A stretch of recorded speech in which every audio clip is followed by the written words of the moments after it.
But it seems to me, and going back to that comment that I just put up about will they split the right, it seems to me that Newstalk ZB, could be wrong, but it looks to me that Newstalk ZB has made a decision that they are going to do everything they can to stop Winston getting elected. Now, it might sound like a bit of an over-exaggeration, but in the space of 24 hours, we've already had 2 articles released by 2 of their hosts, Heather Duplessis-Allen, and also that was yesterday, and today, Kate Hawkesby, who sounds so much like Mike in her cadence. You wait, I'm going to play some of it. She sounds like Mike. Oh, no. Like they speak in the very same sort of way. Like, honestly, you know what I might do? I'll put some of this in my audio editor and I'll just drop the tone a little bit. I reckon she'll sound like Mike. Maybe they are. Maybe he's taking 2 salaries. Right. So this is, and I'll roll, for people watching, I'll scroll down because I've actually highlighted the words as well that she's talking about. So this is Kate Hawkesby talking about Winston Peters. The article is called, I Worry About the Kiwis with Short Memories. Have a listen.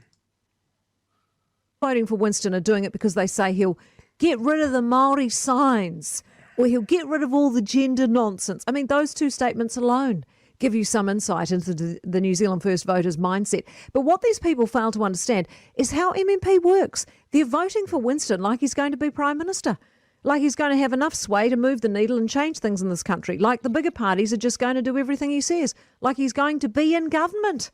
Think again. Firstly, he's not New Zealand First, he's Winston First.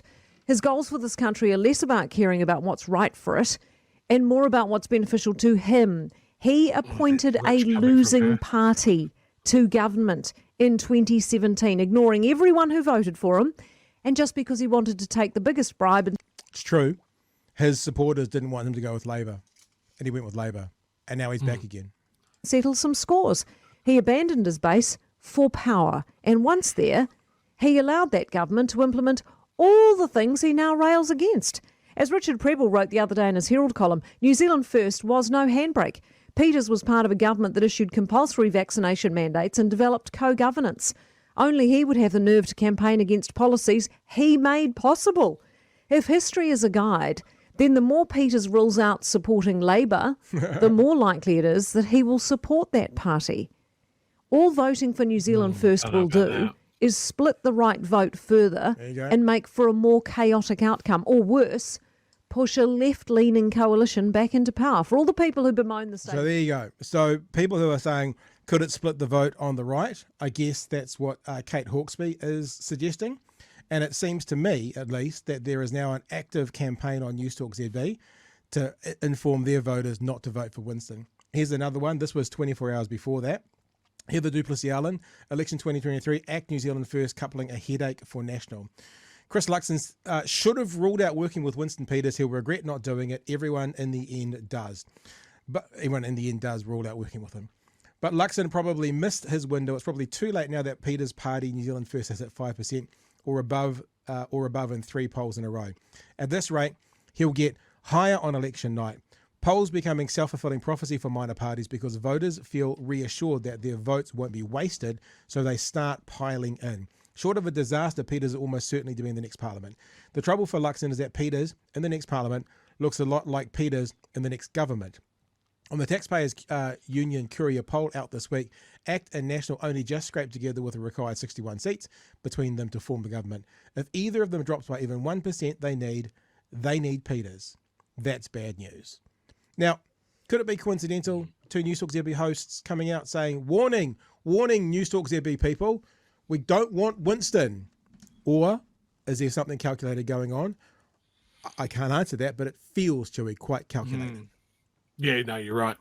I hate it when the worst person we know makes some good points. Like it's an absolute shit salad because there's just some nonsense.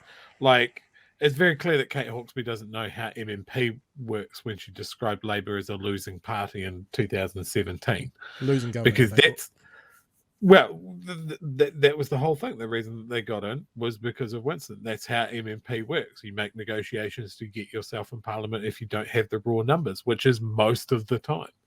You know, we will have a negotiation period for the upcoming government.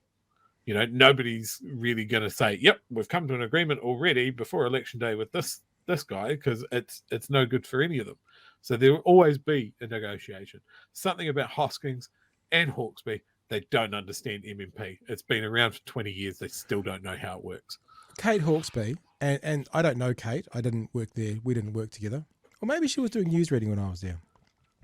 But I have lots of people still within the building who I talk to regularly. And this might sound horrible, and I don't mean it to sound horrible. It's not a judgment. It's just an observation. I'm told she's not particularly smart by numerous people.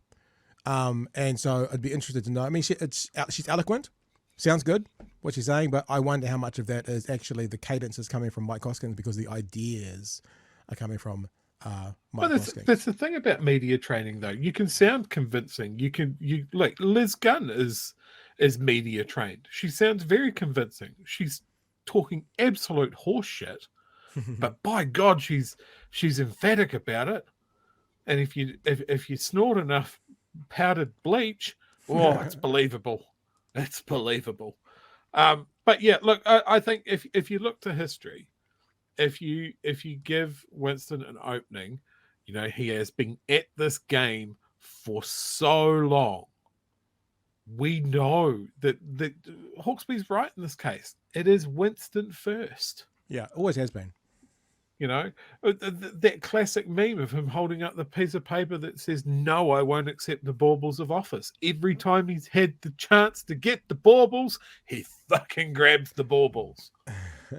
You know, and people need to see him for what he is. And look, I would love it if every party just ruled out. I love the fact that ACT have ruled out working with Winston and working out with Te Pāti Māori.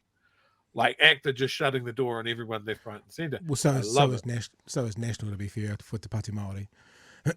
Yeah. There is the thing of supplying confidence, though. So National, ACT, government, New Zealand First supplying confidence, or National. Well, the thing about Winston is he's so vindictive that he might go National if National chooses to go with ACT and he needs them for supplying confidence. He might go nah.